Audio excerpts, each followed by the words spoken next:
Know when we're done buffering? Thanks. Oh, we're good? We're done buffering? Okay, great. Hello. Welcome to the Modern Divorce Support Group and Modern Law Navigators Office Hours Live.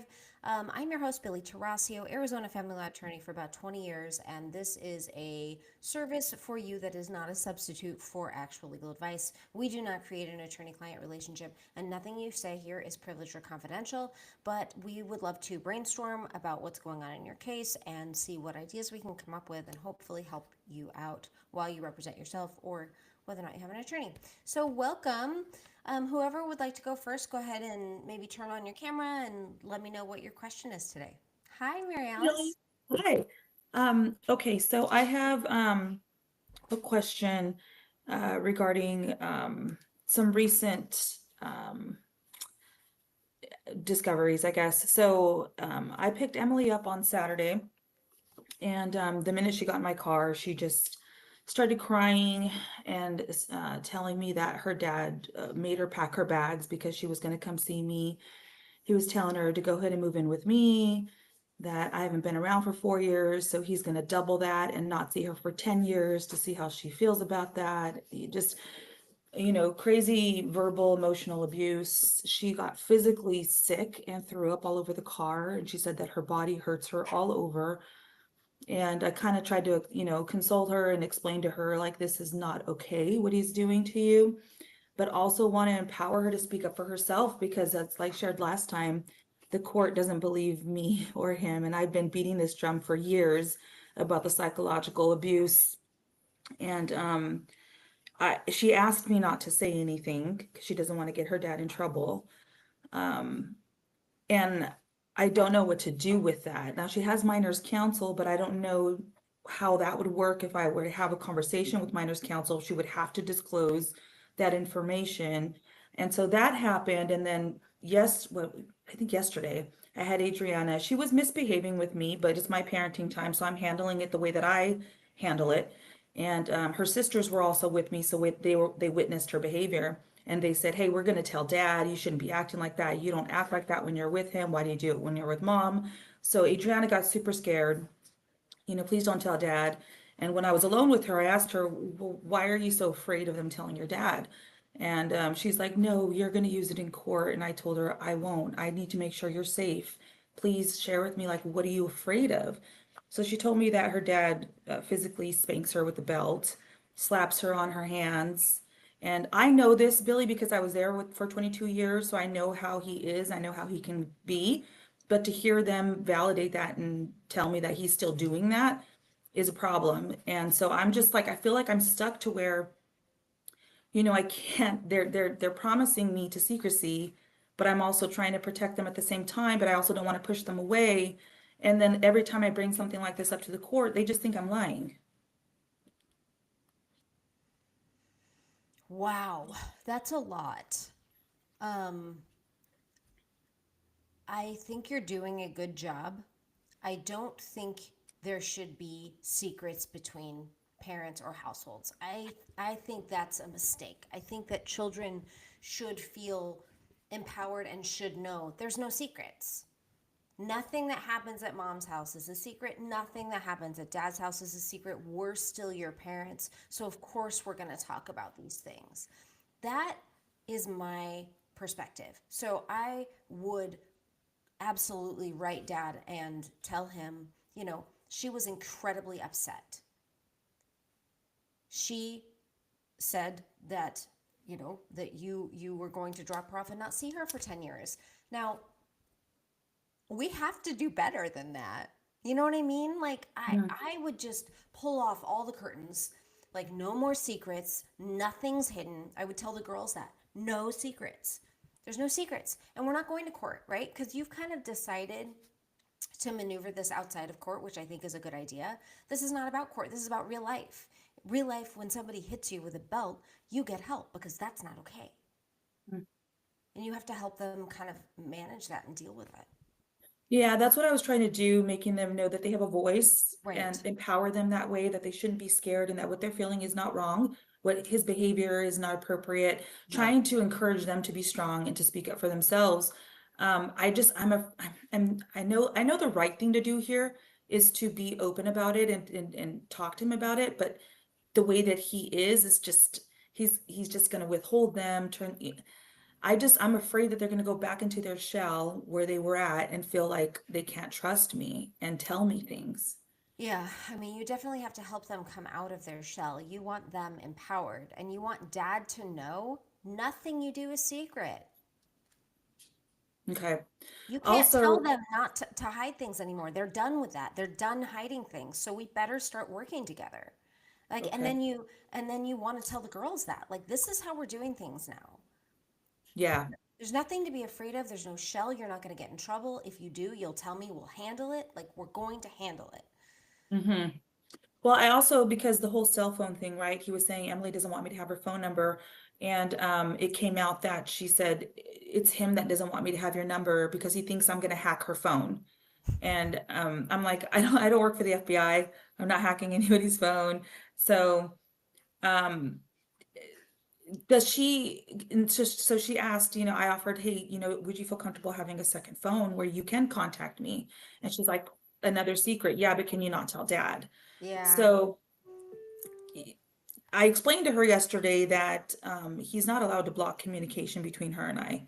I also wanted to understand her position and her rights in the situation too. Is that Totally. wise? Okay. I would. I think that like our job is to prepare our kids to be adults in the real world where they're going to encounter all sorts of things, including manipulation. And what they're experiencing is manipulation, and they have a voice, and their dad can't stop them from adding your phone number.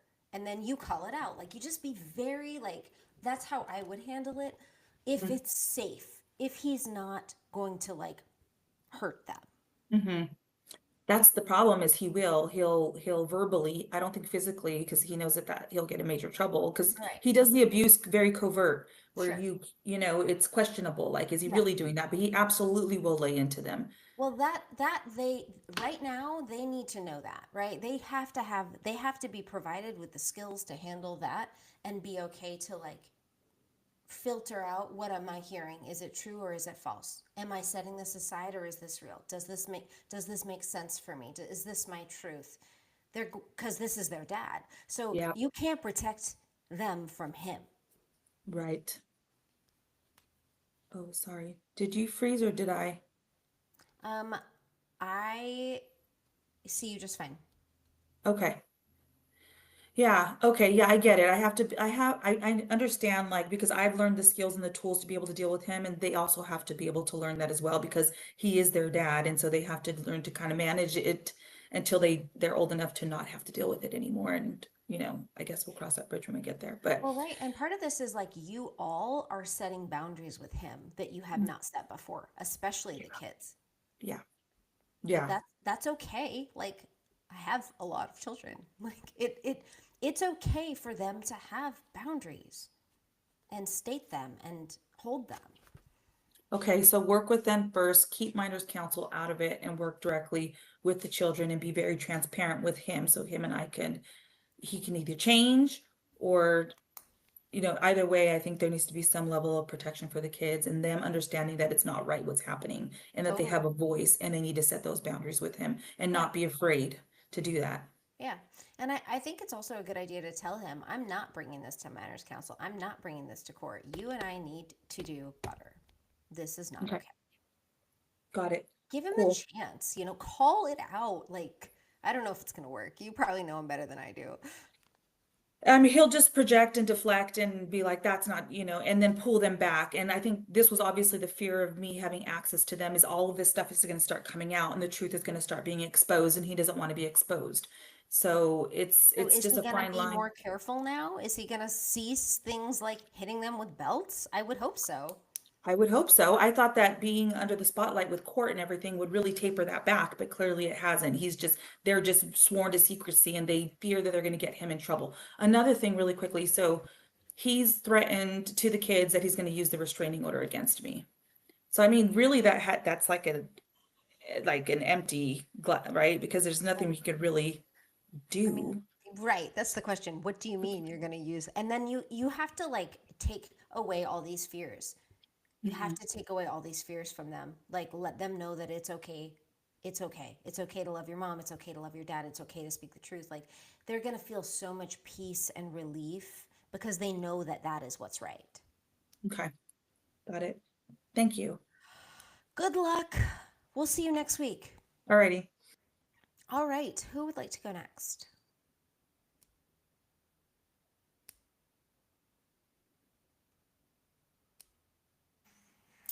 I can go. Hi, Thanks. Billy. Hi. Good morning. Good morning. How are you? Doing great. How are you? Good. Quick question. Are we able to, if I wanted to show you something, can I share my screen? Yeah. Okay. Um, I wanted to get your input on, uh, well, reading the decree first, that for my evidentiary hearing, and taking a look at, I did a table for an interest accrual, and I want to make sure it looks okay. Let me see how to share. Hang on. I think this is it. Okay. Are you able to see that? Yes. Okay. So, this is the child support arrears and judgments is what I'm attempting to enforce, and listed is the three uh, money judgments that he has incurred. I did let's see, I'll show you the judgment interest accrual table. I didn't know if this was a good idea to put in for evidence, but thoughts? I like it. Um, Somebody has to testify to this, so you're going to have to testify to it. Here's how you did it, that you did it correctly. You know that you and I would use like an online tool Okay. so that you can explain that the calculations are correct and came from this trusted resource. Okay. Okay. And so, do you have any recommendations of like a tool to use? Because I basically just kind of did the math on Right, my own right. and So I created would my own table. I might use like a mortgage interest calculator. Mortgage interest You know, calculator. because those are so widely used, widely understood, widely vetted as accurate. Okay. So I don't know what. I'm past the deadline of submitting any more evidence, because our hearing is on the 12th. So that would just be a statement that I would have to make correct, or maybe print it out and say I have it with me and bring Yeah. copies. Yeah, absolutely. Just to say I checked my math, here's how I did it. In here I did this manually, then I checked it against this mortgage calculator. The figures are the same and available to you to do your own calculation as well, but I'm confident in these numbers. Like Okay. that would be solid testimony. Solid testimony. Okay, perfect. And then as far as my other exhibits, I just did receipts that have been sent to the father, along with payment requests that I've made, Perfect. services for the child that have been stopped due to financial inability, and just kind of the basics. Does that look like a pretty solid case as far as just the what's been ordered and things haven't been paid? Right. I mean, the whole case with contempt or enforcement is there an order? Was it followed? Was it a willful violation? And then your obligation is to give receipts within 6 months of incurring those expenses. And so, Okay. yes, those are all the things you want to show. And it seems like you're on the right track. Yes, because all receipts were sent to dad the day services were rendered. Um, Except for two of them, which were chiropractic and counseling, but that was because it was an ongoing service and he wasn't paying for other things prior. Next question I had for you, as far as like risks or defenses that the other side might raise, do you think there's anything that I should be prepared for? I mean, what is he going to say? I didn't know. You've already covered that. I Okay. couldn't pay. Court's going to have to deal with that. Like, what Okay. else is there really? I don't agree with mom's decisions. Okay, then you need her to do something else about that. Okay, perfect. And then, am I allowed to request, I didn't upload it as evidence, but a payment plan, and like enforcement at the hearing? Can I do that? Hmm. Okay, so I just printed out a few copies of different plans, one based on just the amount without interest in case the judge doesn't award interest, and then one with interest. Yeah, because you really want this to be sent to the clearinghouse, right? Because right now it hasn't been. Yes. Yeah, so I would make that specific request. And then if you want to request like accountability court or ongoing check ins, you can make that request as well. Okay. And if they do that and the respondent doesn't comply, and I've done this enforcement, what's my next step legally? Like, what can I do after an enforcement? And he still doesn't abide by those, whatever's enforced or a payment plan. At that point, you may need to talk to a collections attorney. A collections You know, attorney? that's kind of where family court stops, you know? Okay. Okay, gotcha. And I think the last question I have is, what do you think is a good response if the judge asks why I've waited 10 years to do this? Because it's expensive to come back to court, Okay. right? And And then I'm will not, that work since I'm self-represented? I mean, it's standard, right? They last judgments last for 10 years and they're renewable. Um, I mean, I I can't don't, force another human to pay, right? right. I don't think that this is I think, explaining it has taken a great deal of resources, even while representing myself, to go through this process. And my hope was to avoid it. Okay. Okay, perfect.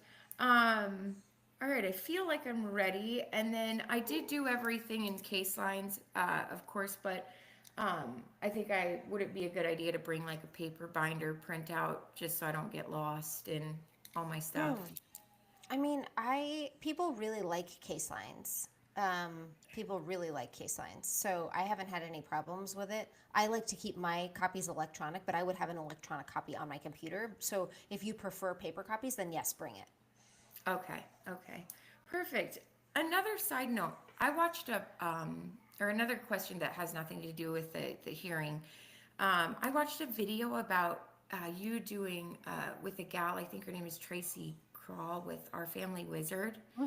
What can you give me some steps for a potential like fee waiver or what I have to do because my thing is coming up, but finances are tight and I wanted to know what are the requirements for the fee waiver? How do I go about that? So what I've been told is that they grant them very liberally, and you just need to ask. You just need to reach out to customer service and ask for the fee waiver. Okay, And I perfect. don't know what specific questions they might ask after that, but I have heard that they're very they make it happen. Okay, You awesome. can I'll let me know if reach out. that's true, okay? Okay, I will. I'll reach out to them today and see what they say. Um, yeah, okay. That was it. I think I feel ready. Should I email actually opposing counsel to let them know that everything's in case lines?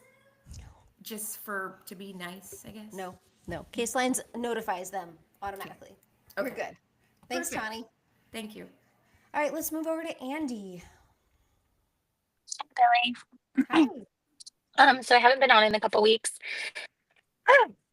And there hasn't really been any movement, and I'm just kind of confused. I'm not even really sure if there's anything I should be doing. I'm like already $5,000 in with my attorney, and we've accomplished nothing, it feels like. We still haven't gotten the report released for the autism diagnosis. Um, Dad finally consented to like another evaluation, but it's not until July 22nd. We have an RMC hearing on July 17th. And I'm really not even sure what to expect here. So like we haven't done anything with the temporary orders, like the petition for temporary orders that was denied. The appeal for that was June 17th. and we haven't done anything. And then for the separate order that we did, which is just the, I guess, the regular order to modify legal decision making, child support, and enforcement of prior orders, that's the one that is July 17th. Um, so I didn't know. I asked if we were going to do the temporary orders or if that was something that we should abandon. I'm like, I got some other advice and I wasn't sure if it made sense to even try to, like refile the temporary orders. And she had said that we needed more examples to show how it's impacting the children. And I'm like, okay, are you providing these? Should I provide these? And then she also said that the judge was rotating out and that we would have more luck with the one that's coming in. She said that she asked other attorneys in her office, and they said they had gotten denied by this judge for similar orders. And she said that she's submitted petitions that are pretty much exactly like the one that we submitted, and they've been approved before. So she said that she's shocked that it was denied. So I guess I'm just really not like sure what I should be pushing for, what I should just let go, like where I should be taking my case to make sure like that I'm getting the best outcome.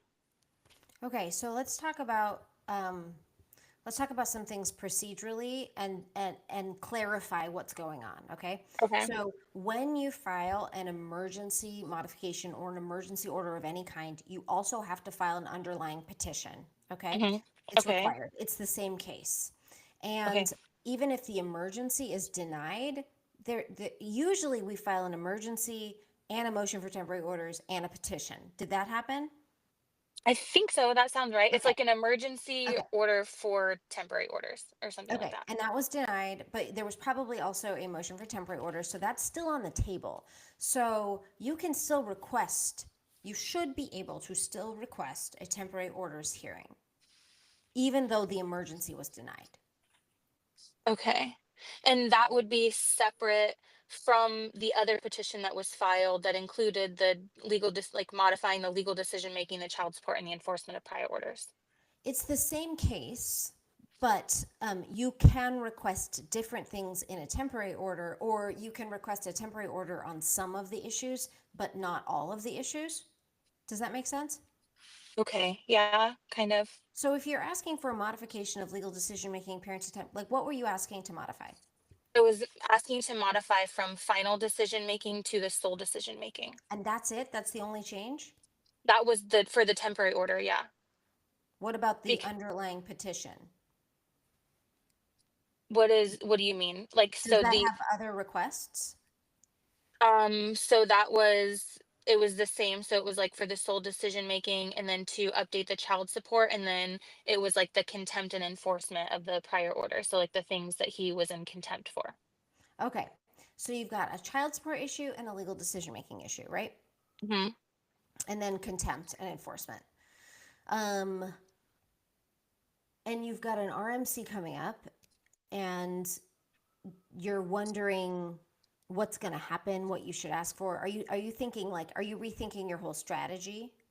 Well, that's like what I'm wondering. Like, I feel like when I talk to my attorney, I'm like, do you have a strategy? Like, what are we doing? Like, all the emails are vague. It's like when I try to get her on the phone, she's like, oh, I'm in meetings all day. I don't have time to talk. Like, I can email or I can, like email me or I can try to set something up later in the week or, and so I'm just like, okay, like, I just don't know what's going on. And then, like, we'll email, but then it's like we go back and forth and I'm like, all the answers are so vague. So then I'm continuing to have to email to, like, be like, can you elaborate on this? Can you explain this more?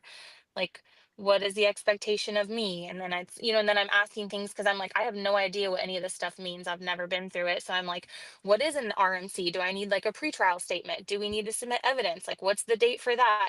So then I'm just like spending money asking all these questions because I don't know anything. Mm. Yeah, those are questions you really don't want to pay to get answered. Yeah. You don't. Okay, so I think that your strategy is even under the current legal decision making order, dad's behavior is so obstructive that it is stopping the child from getting needed medical care. That's what I think your strategy is, Yeah. right? Okay, so then you need evidence of dad's obstructive behavior and you need evidence of how this is harming your children. And that is the part that I don't think you have completely fleshed out, right? Okay. Yeah, like how, which like is easy. Like, I mean, it's pretty easy to like lay that out, right? Like, here's X, Y, and Z. Like, them not getting this therapy or these resources can, turn into this or cause these issues or whatever. It's just, I don't think that's what you need. I think you okay. need, here's what's happening to my children right now. Here's what they're experiencing. They're getting referrals from school. They're like whatever the like what is happening behaviorally that you are wanting to correct. How are they Okay. suffering from not getting these therapies? Right. So, okay. So, like, one of them is having behavioral problems, and I got like a lot of feedback from his teacher. Like, she would reach out and be like, he's kissing boys and like doing things inappropriately at like on the playground. He assaulted a special needs child completely unprovoked. So stuff like that. I guess I just don't understand. Like here's the behaviors. If he doesn't get therapy, like these things could progress. Like I guess I just don't know. Like, Well, those two examples are great. Like you need to give the judge specific behaviors of why is this different from any little kid who is, how do we know mom isn't overreacting? okay. How do we know this kid even needs an evaluation or these therapies that mom is saying he needs? How do we know that? Well, and like even for like my son's autism evaluation, like wouldn't that be like he received a referral from the pediatrician and Yep. I like Yep. so then I took him, Yep. dad was notified, so then I got it. And even then like I tried to go back to the pediatrician to say, "Hey, I can't get this autism diagnosis released. Can I have referrals for speech and OT and feeding therapy and the things that they said that he would need, and like ABA." And then dad reached out and sent like multiple emails saying, "We have joint decision making. She can't do this without me," which is false. And then like blowing up the office and calling them, which is also embarrassing. Like I've been going to this office for 13 years. It's like it's embarrassing to put the drama out there. And so my attorney was like, "I'll reach out to his attorney and tell him to stop." But like, are those things that I present to the judge or that I write in this order that say like that's part of him obstructing is like reaching out and providing false information? Because like technically I do have final medical decision making, so I should be able to get those referrals without him. Yes, you should. But again, I think you have to focus on what your children are experiencing. That the judges, like, I know this is a fight between you and your ex, and you guys are fighting, and you want to show why you're right. But that is never as effective as focusing on here's what's happening to my children, and here's what I'm unable to do, and here's why. Okay. So when your lawyer is telling you I want more examples, this is probably what they're saying. Probably. Like this is, here's what is being presented to me, here's the situations or this is what's happening and this is the feedback I'm getting from school. And then say like I suggest they get therapy. You know what I mean? So like for the one who's having behavioral issues at school, like how do I say like here's what's happening at school, here's what I think he needs? Like, do you know what I mean? So Like, you've given me two concrete examples that are helpful. You need things like that. Like my kid is not sleeping. They're unable to sleep. They wake up every right. day at blah blah blah and blah blah blah time. It takes Hmm. this long to get them to bed. This is outside a normal range. Like you need specifics, not just he's having behavior problems because that means nothing. Right. But But even when I give the specifics, then how do I lead that into, like like weekly appointments with a therapist is what I want to see happen or what I think would be beneficial or like what he needs to help mitigate these behavioral issues that he's experiencing or you know what I mean? does dad acknowledge the behavior issues? Does he experience them as well? Some of it yes and some of it no. I mean a lot of it like has come from school, like the stuff we've communicated on, and for him he's like this is normal 6-year-old behavior. And Okay. I'm like, Okay. So he thinks it's normal 6-year-old behavior, but the school doesn't, and they work with normal 6-year-olds all day long. yeah, You know what I mean? So like he yeah. loses that one. So you did what you needed to do. You were told by the school that he is displaying behaviors that are outside the norm of what you would expect. You consulted the pediatrician. The pediatrician gave you a referral. You told dad about the referral. You contacted the referral. You're unable to move forward in the process because of dad's obstructionist behavior. And this is hurting your kids because, they have shit grades and, like you want, and then Yeah. bring it back to why this is really bad for them. Okay. They're struggling to make friends. They're unable to go to the park and play and like control themselves. And so their social lives are, really focus on the kids. Okay. Okay, thanks, Andy. Thank you. Absolutely. Okay, let's go over to Lisa. Hi, good morning, Billy. How are you? Good morning. Doing great. Hi, How are thank you? you. Okay, so I guess what I'd like to talk today about is first overall strategy, and then secondly, I have a specific question in terms of what to file. So an update. Yeah, can you just give a little bit of background about your whole case? That way we can really put it in context of everything. Yeah, absolutely. So I'm currently divorced since 2021.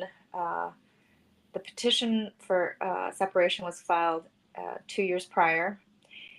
I moved out of the marital home with my daughter. There was, in general, what it is a mental health issue.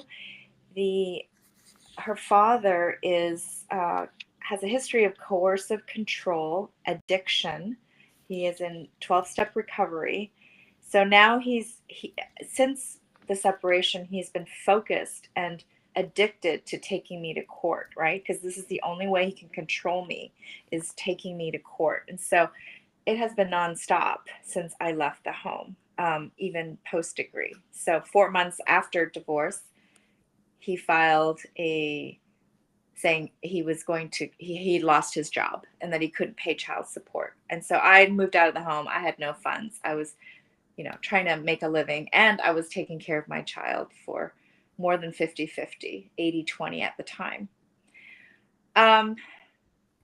The problem was that I never called the police or documented this. However, we do have documentation, I guess, via therapy, my own personal therapist and my own family physician, who told me while I was in the marriage that it was intimate partner abuse that I was suffering from, because I came to her with severe anxiety and I didn't know why. And I kept saying, what am I doing wrong? As well as my own therapist. As we were going through couples counseling, we've gone through probably 12 different therapists, my daughter's husband and my daughter's father. Anyway, I was very sane, and I was very rational and reasonable and very controlled, but through all the gaslighting and the craziness in the 10-year relationship and going through the separation and divorce, I feel like my mind has been like I think through the abuse, I have trouble focusing. I have anxiety. I've never had this before. It's impacted my ability to work and stay focused.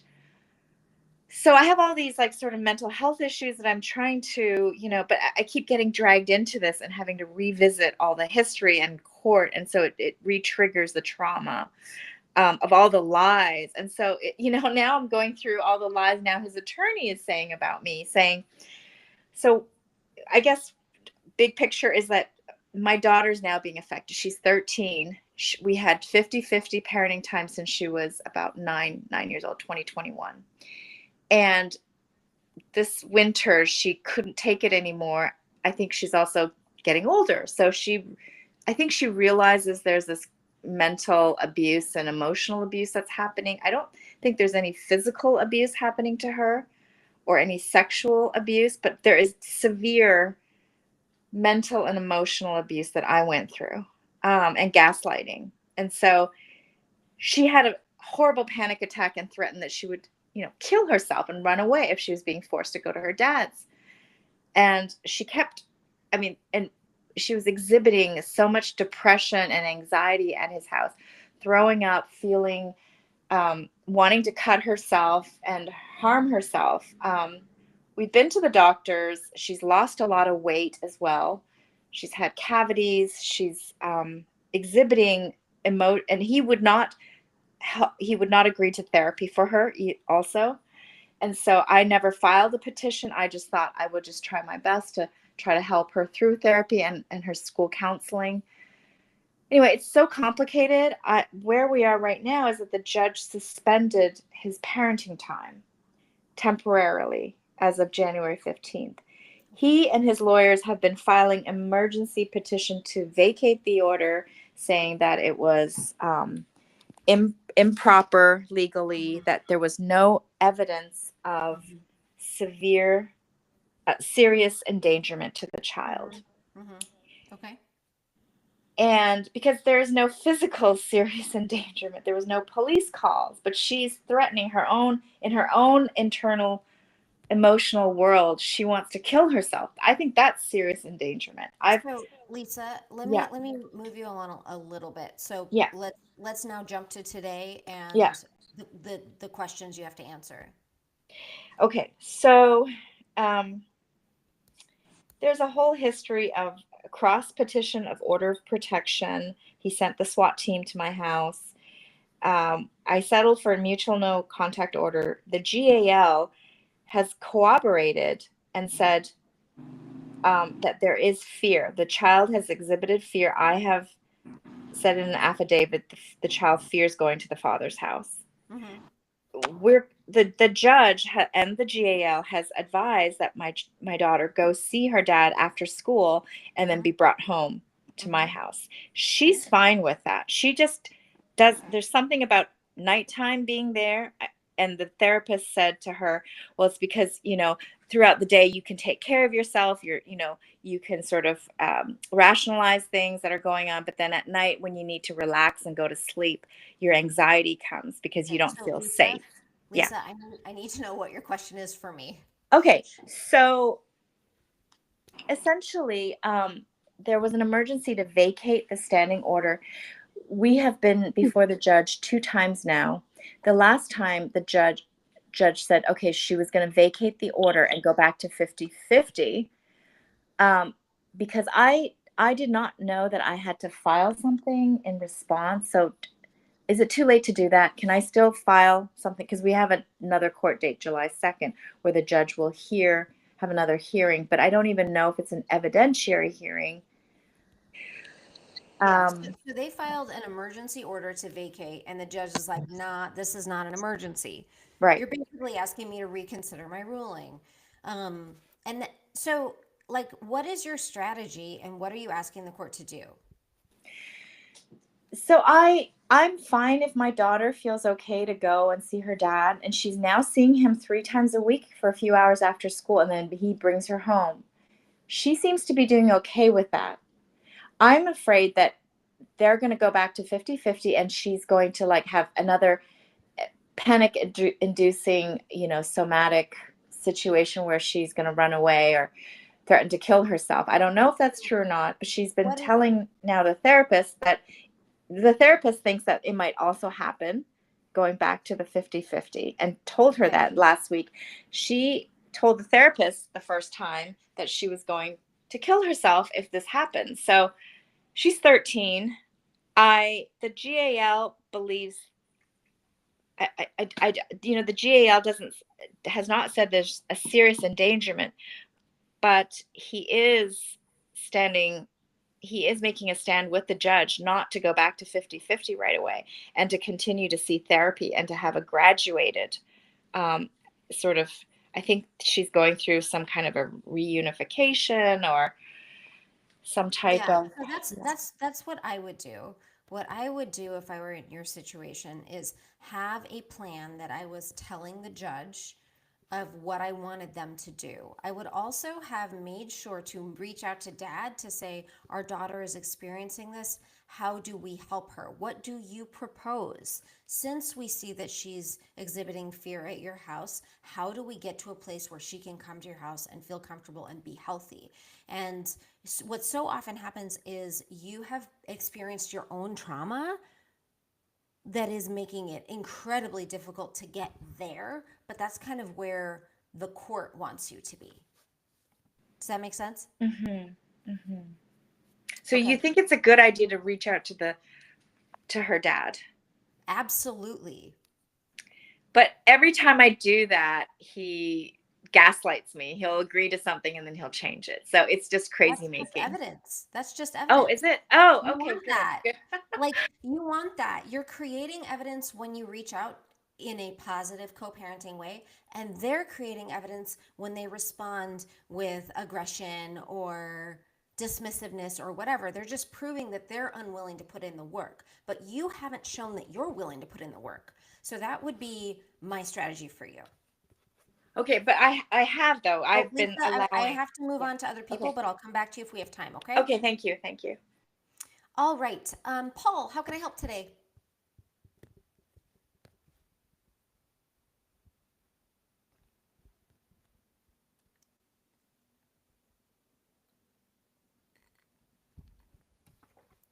Okay, we're going to go over to Robert. Robert, how can I help you today?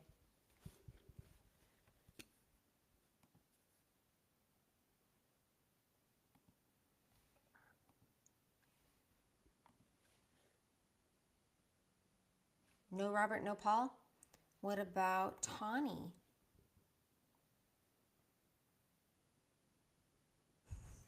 I did mine already. Okay, what about Brandy?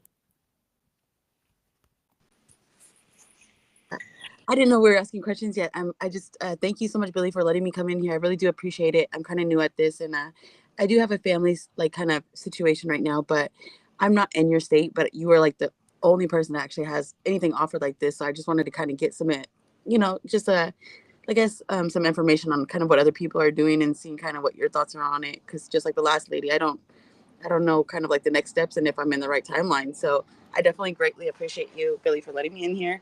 I guess my one question is that are you a lawyer? Is that correct? Yes. And what made you decide to come into this work? Hmm. You mean being a divorce attorney? Yeah, exactly. Yeah. It was the timing of my parents' divorce. I was in college. I knew I was going to law school. And, when you're a young adult and your parents divorce, you've got like this, you probably know too much, you know? Yeah. So I just knew that in this area of law, I could help real people and real families and the impact it has on families. Like, it's not just these two parents going through a divorce. Like, I've had lawyers that I interview who tell me they've experienced a divorce talking about their parents' divorce. Like, Okay. this happens to the whole family. So I thought it would be meaningful. Okay. One Thanks. more question I just have for Oh, you. go ahead. Sorry. So I'm applying for a bilingual parent-child advocacy legal assistant today. Is there something I shouldn't say, or is there something that you would recommend I don't mention? Because I do have personal experience with a lot of this law stuff, but I definitely want this job because I want to be an advocate for other people like this, and I definitely see myself working in this direction.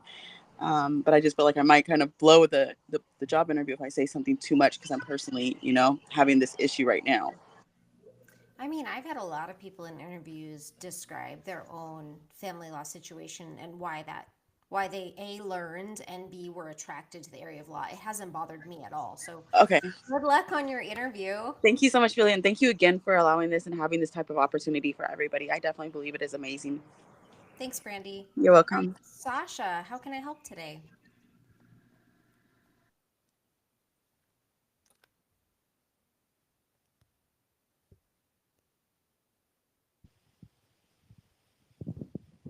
Can you hear me? Yes. Okay, sorry. I just had a quick question about also in Arizona. Met with one of your lawyers a few times and kind of still going through the process. I just had a real quick question about a couple that, my husband was never married, had a child. The significant other has been taking him back to court for almost 10 years now, trying to continue to get his money, just stating lies constantly. My question is now, they're going back for final say, and we were advised that we should have a lot of information regarding coercion and alienation tactics that are being used. What are the odds in Arizona of, both parents are present. So I feel as a third party, neither of them are going to get final say because I feel like that's only in instances with like DV. But Such a good there, question. so yeah, that's just kind of like, Okay. I've heard, it just depends on your judge. So just in general, Yeah. is this worth the fight? Okay, so let's talk about that. There's a few ways that people get final legal decision making here in Arizona. You've got domestic violence, you've got drug and alcohol abuse, you've got situations where practically, like somebody, you're in two states or somebody's out of the country and unable to exercise joint legal decision making. And then you have where there is so much conflict between the parents that failing to have somebody have final legal decision making is incredibly detrimental to the kids. And that only happens when the deadlock between the parents on major decisions only have a negative impact on the kids. Does that make sense? So, for instance, like with Andy, if you have a child who has special medical needs and you have parents with joint legal decision making, but nobody can decide how to treat these medical needs and the medical needs aren't treated, somebody's got to have final say. But if you just have parents that don't like each other, final say isn't going to fix alienation. Mm-hmm. Which is pretty much my thought as well. There's like secret therapy appointments being set up and lots of contempt on the other party, but in my personal opinion, I don't know if that's enough to. I think violating joint legal decision making helps. So setting up secret therapy appointments, not informing about major decisions, that is a way that people lose decision making. Okay. Yeah, that was just kind of my thought. I just wasn't sure, should we continue to proceed with this? Is that stuff enough to tip the judge in our direction? And the other thing I would really, really urge you to think about is, if I get final legal decision making, does it solve my problem? And if it doesn't, then we should think about how we actually solve your problem.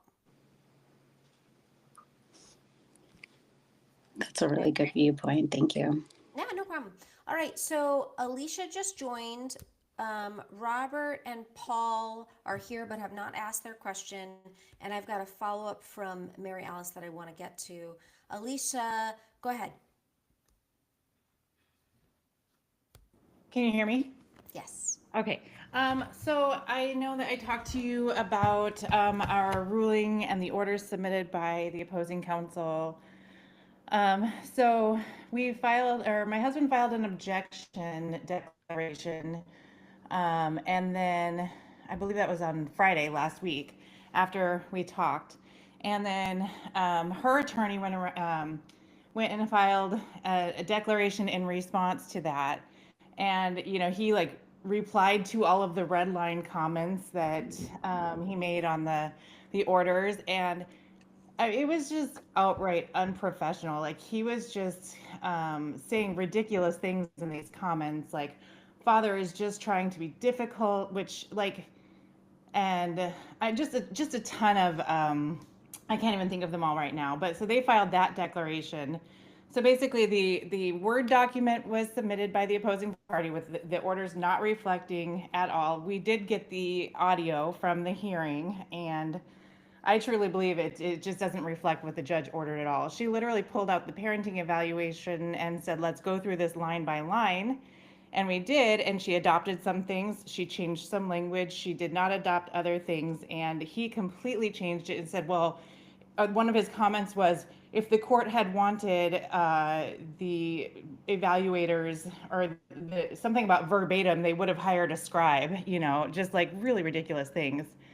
And so I guess that's where we're at. And the judge has been on leave, and she had said that she was going to sign the orders while on leave, but she hasn't signed anything. She'll be back on Monday. So we filed a declaration on Friday. They filed one on Monday, and now we're just waiting. And so I guess I'm assuming it's not going to be beneficial to go back and forth and file like another declaration in response. Like he's already objected. Okay. Yeah, you're done. You're done. He's Okay. making an ass out of himself, and you need to just let him. You know what I mean? Okay. If Yeah, you, that's what I figured. I thought less is more. Like we've already objected, called Yeah. out, and then I think the judge will see the attorney's behavior without my husband having to call it out. Totally, absolutely. Sometimes that's better because Yeah. sometimes, like, when you call out their bad behavior, the judge feels like, okay, it's been addressed. And if you don't, then the judge feels like they need to do it, which is helpful. Yeah. All right. Thanks, Okay. Alicia. Good. I just wanted to double check. Okay, I'll update you next week. All right. So, Robert and Paul, if you're here and you want to speak, go ahead and unmute yourself. Can you hear me? Is it working now? Hi, Robert. Hey, how's it going? So just a quick background. So my ex has a history of harassment, false accusations to DCS, law enforcement. I present the evidence and it comes back unsubstantiated every single time. Well, I've heard of orders of protections against your ex, but she got one against my mom, who lives in Utah. So, but she used my address on the order of protection and didn't tell the judge that my parents live in Utah. So we have a hearing coming up on the 18th, and I have all the evidence. Everything is false and everything. She made up on one of the dates. She made up that my mom apparently verbally abused my daughters, but on that day in our Rule 69 agreement, it said mom shall have parenting time from 8 a.m. until 7 p.m. until after the dance recital. Of course, the kids never left my eyesight once they got back into my care. So it's like, okay, she's going to look really stupid because because I know she doesn't read the court orders. Otherwise, I know she probably wouldn't have done this. So my question is, when it comes to legal decision making, I've gotten told, why haven't you filed for sole decision making? You have a pattern of harassment, false accusations, you have documentation. Well, of course, it's only been since September since the divorce was finalized, and I know in Arizona you can't really modify that until a year, or judges don't like it until you hit the year mark. But right now I'm going through a job change, so I'm working through a modification. Would it be appropriate for me to modify sole decision making at this time, or would I have to wait until my mom's name is cleared? No, you have to wait a year. It's not optional. You have to wait a year unless it's an emergency for the kids. Okay. And then you But I have, could modify child support and parenting time before the year. no, I not parenting time. because of my job change. Because I'm doing a job change right now. So Child support's fine. No parenting time or decision making unless it's an emergency. Has your mom contested this? And I think it's an injunction against harassment, right? Not an order of protection. nope, it's an order of protection because of the relationship. I don't even know how this got granted. Okay, so is Yeah, she me neither. contesting it? I mean, she has zero evidence on her side. So, Okay, so is mom contesting but it? yeah, I'm going through a job. Yeah, I'm going through a job change and everything. So, and of course, it would basically screw up our whole parenting time, like our current schedule. So I'm working with mom right now, negotiating, and we do have mediation set in August. So, Okay. but yeah, so if mediation fails, would I be able to, when we go in front of a judge, be able to modify decision making if it happens that way because of the pattern? You'll have to file a petition to modify legal decision making. Now, what you're Okay. asking me is mom's pattern of false accusations enough to get you sole legal decision making? That's not the Yep. route I would go because you having sole legal decision making doesn't address mom's behavior at all. At all. They're like completely unrelated.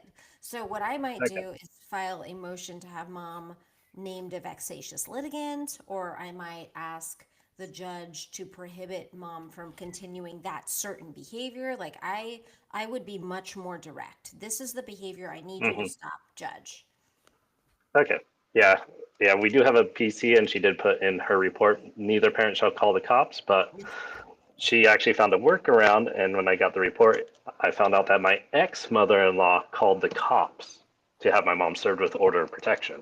And it's Okay. like, Well, it's a judges, whole family against me, yeah, basically. right. I mean, So, judges aren't stupid, right? If mom was no. prohibited, so she had somebody else do it on her behalf, like that sort Hmm. of thing is prohibited. It's a workaround. So I mean, yeah, yeah, because was grandma even like there to see whatever she was reporting? I mean, she was there to celebrate my daughter's birthday. That's it. Okay. So, but it wasn't served on her until after my ex picked up the kids, and they called the cops 30 minutes later, and they show up and say, "Hey, you're served now." 30 minutes later.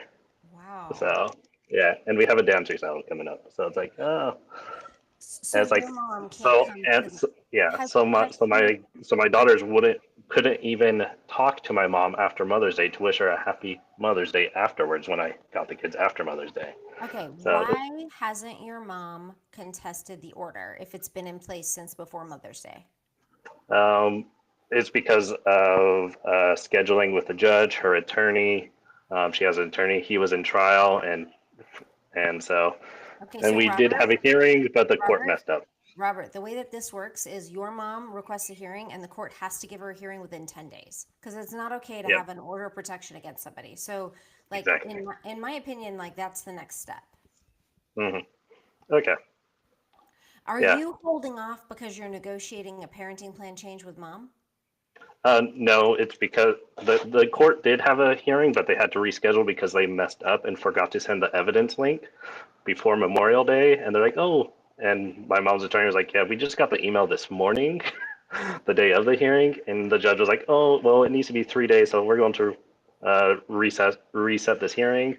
And then my mom's attorney was in trial. And so he's out of trial. So it's not until the 18th of this month. Oh, So yeah, sorry. it's a bummer, Sucks.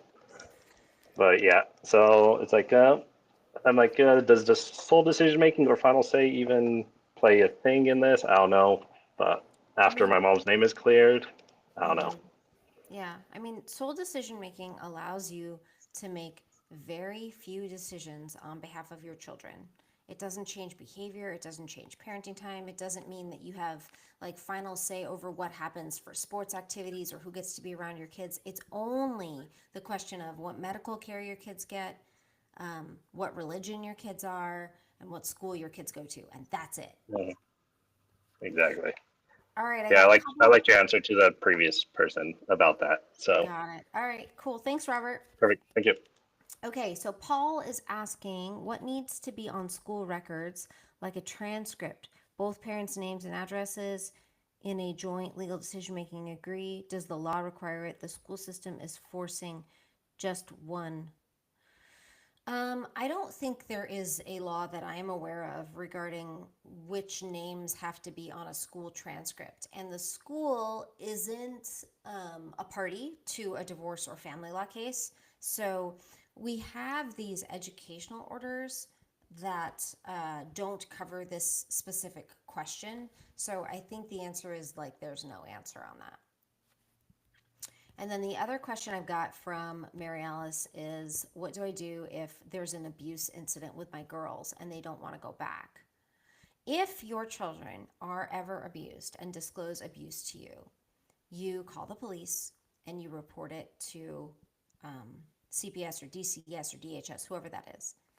And you make sure that your children know that they have to speak the truth. They have to tell people what happens. Like, this is how this works. They have to like move the fear away and report the abuse so that it will stop.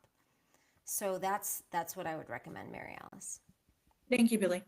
No problem. All right, thank you everyone, and we will be back at regular time. Oh, next week is a holiday.